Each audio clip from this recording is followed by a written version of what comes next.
wabarakatuh. Perkenalkan, nama saya Intan Pandini, NIM E1E019158, persensi 3 dari kelas 5E. Akan mempresentasikan mengenai pembelajaran bahasa.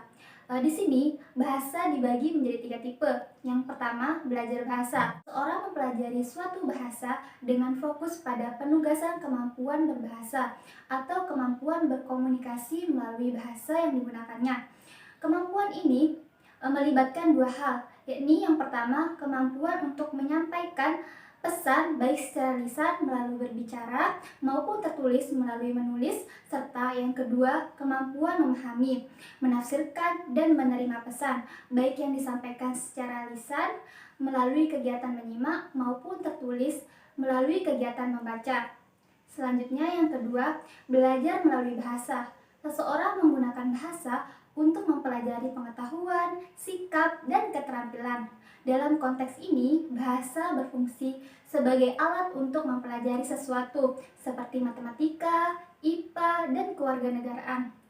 Serta yang ketiga, belajar tentang bahasa. Seseorang mempelajari bahasa untuk mengetahui segala hal yang terdapat pada suatu bahasa, seperti sejarah, sistem bahasa, kaidah bahasa, dan produk bahasa seperti sastra. Selanjutnya, prinsip pembelajaran bahasa Indonesia SD. Yang pertama, dari peserta didik diberitahu menuju peserta didik mencari tahu. Guru dalam proses pembelajaran harus memberikan kesempatan kepada peserta didik untuk melakukan eksplorasi pengetahuan. Pola yang selama ini peserta didik disuapi akan pengetahuan sudah tidak tepat, harus diberi peluang dan kesempatan kepada siswa yang mengkonstruksi pengetahuan melalui sumber-sumber yang difasilitasi oleh guru. Selanjutnya, yang kedua, dari guru sebagai satu-satunya sumber belajar menjadi belajar berbasis aneka sumber belajar. Guru harus menyadari sumber belajar saat ini sudah sangat banyak, bahkan peserta didik sudah lebih cekatan menggunakan teknologi dengan akses internet. Maka guru bukan lagi satu-satunya sumber belajar, maka guru harus menggunakan dan mendorong peserta didik menggunakan berbagai sumber dalam belajar. Selanjutnya, yang ketiga, dari pembelajaran parsial menuju pembelajaran terpadu.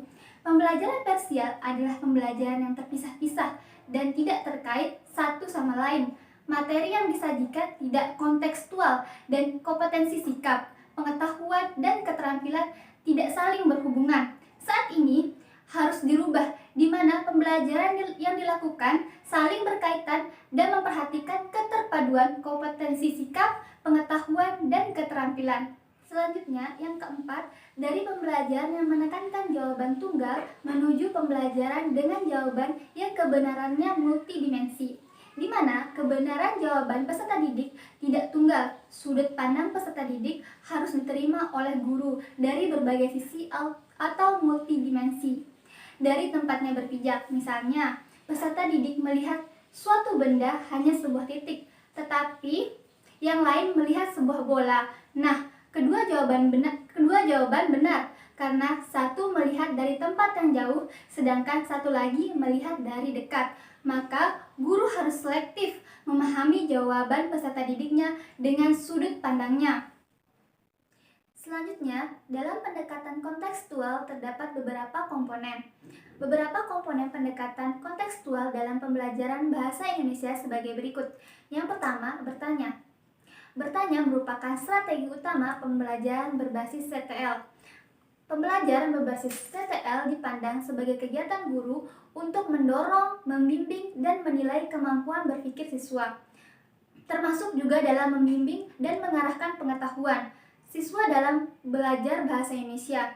Keterampilan berbahasa yang dimiliki seseorang selalu bermula dari bertanya. Bagi siswa, kegiatan bertanya merupakan kegiatan terpenting dalam melaksanakan pembelajaran berbasis inquiry, yaitu menggali informasi, mengkonfirmasi apa yang sudah diketahui, dan mengarahkan pembelajaran bahasa. Terdapat 2 macam pertanyaan, yaitu pertanyaan seperti mengapa, bagaimana jika, merupakan jenis pertanyaan yang membawa siswa ke arah berpikir kritis dan kreatif. Pada pendekatan CTL, baik guru maupun siswa harus mengajukan pertanyaan. Selain untuk menggali informasi faktual dari siswa, guru juga bertanya untuk mendorong, membimbing, dan menilai mereka. Pertanyaan-pertanyaan yang diajukan oleh guru diarahkan untuk: pertama, mengetahui apa yang diketahui siswa; kedua, membangkitkan rasa ingin tahu; ketiga, memusatkan perhatian siswa; keempat, merangsang respon siswa; kelima, memicu pertanyaan-pertanyaan selanjutnya; serta keenam, menyegarkan kembali apa yang telah dipelajari; dan yang ketujuh, mengetahui apakah siswa sudah memahami materi yang disajikan. Selanjutnya, yang kedua, pemodelan. Komponen selanjutnya adalah pemodelan. Maksudnya, dalam sebuah pembelajaran keterampilan atau pengetahuan tertentu, ada model yang dapat ditiru. Model itu bisa berupa mengoperasionalisasikan sesuatu, cara melempar bola dalam olahraga, contoh karya tulis, cara menghafal bahasa, atau guru memberikan contoh cara mengerjakan sesuatu. Guru memberi model tentang bagaimana cara belajar. Sebagian guru memberikan contoh tentang cara bekerja sesuatu sebelum siswa melakukan tugas. Misalnya, menemukan kata kunci dalam bacaan. Dalam pembelajaran tersebut, guru mendemonstrasikan cara menemukan kata kunci dalam bacaan dengan memanfaatkan gerak mata. Ketika guru mendemonstrasikan cara membaca cepat tersebut, siswa mengamati guru membaca dan membolak-balikan kertas. Gerak mata guru menelusuri bacaan menjadi perhatian utama siswa. Dengan demikian, siswa tahu bagaimana gerak mata yang efektif dalam melakukan scanning. Kata kunci yang ditemukan guru disampaikan kepada siswa secara cepat. Kegiatan ini dinamakan pemodelan. Artinya, ada model yang bisa ditiru dan diamati siswa sebelum mereka berlatih menemukan kata kunci.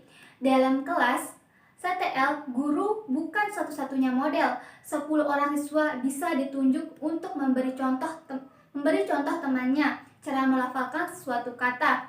Jika kebetulan ada siswa yang pernah memenangkan lomba baca puisi atau memenangkan kontes berbahasa, siswa itu dapat ditunjuk untuk mendemonstrasikan keahliannya. Siswa contoh tersebut dikatakan sebagai model. Siswa lain dapat menggunakan model tersebut sebagai standar kompetensi yang harus dicapai.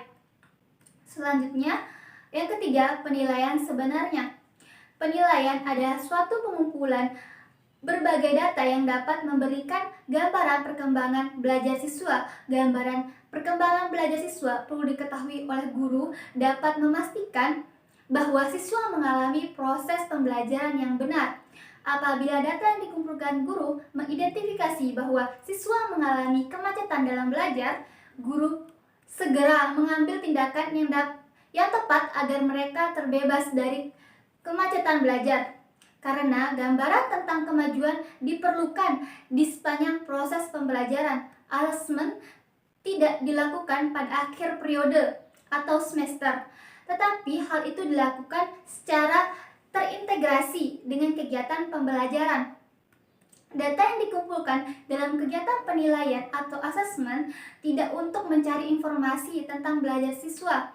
Pembelajaran yang benar memang seharusnya ditekankan pada upaya membantu siswa agar mampu mempelajari. Learning how to learn.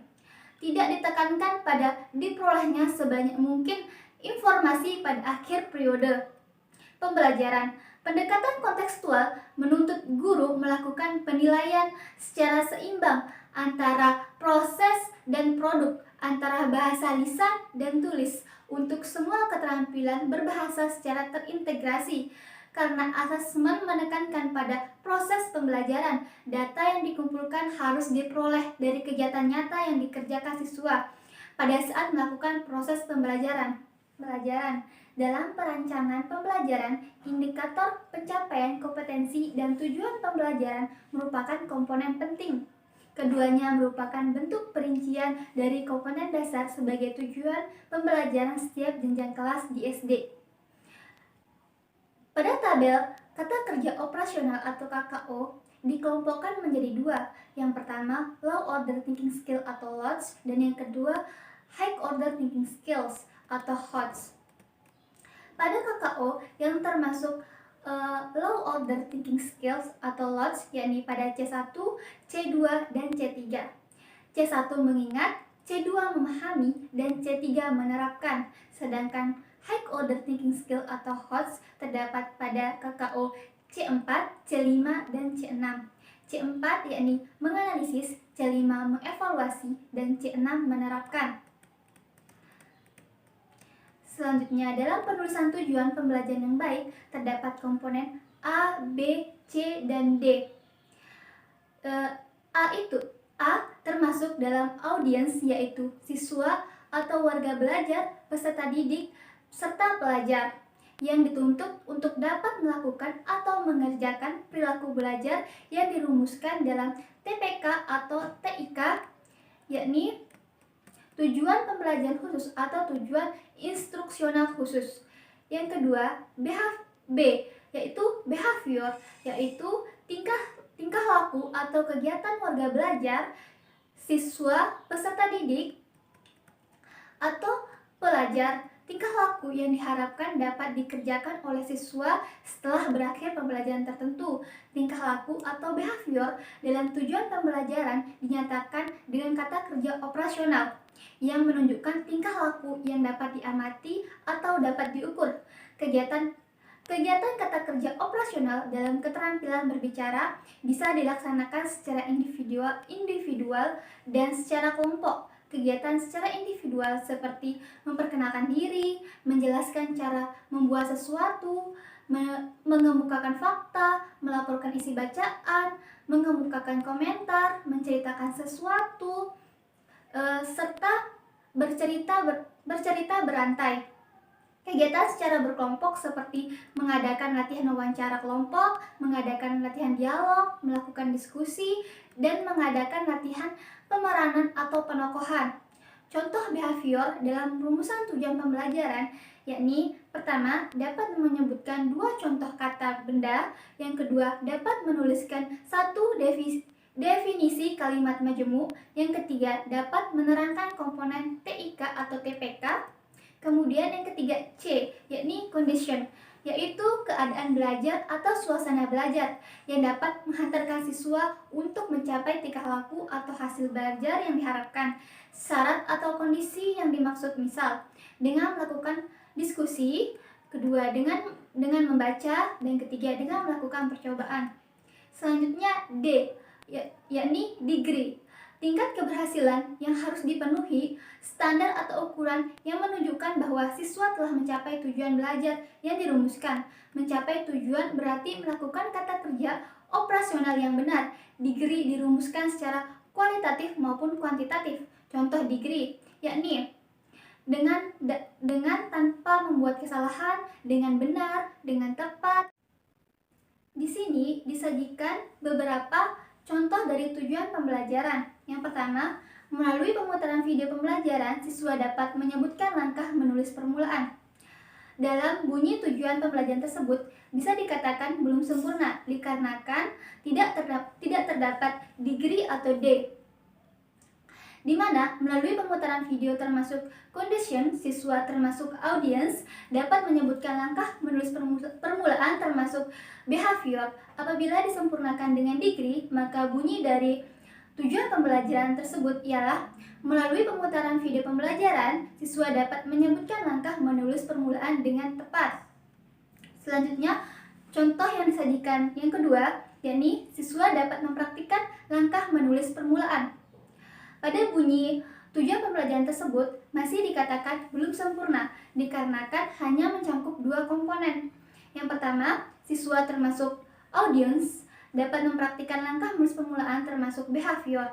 Apabila dilengkapi dengan condition dan degree, maka bunyi dari tujuan pembelajaran tersebut yakni melalui diskusi siswa dapat mempraktikkan langkah menulis permulaan dengan tepat. Melalui diskusi termasuk condition, siswa termasuk audience dapat mempraktikkan langkah menulis permulaan termasuk behavior dengan tepat termasuk degree. Sekian dari saya.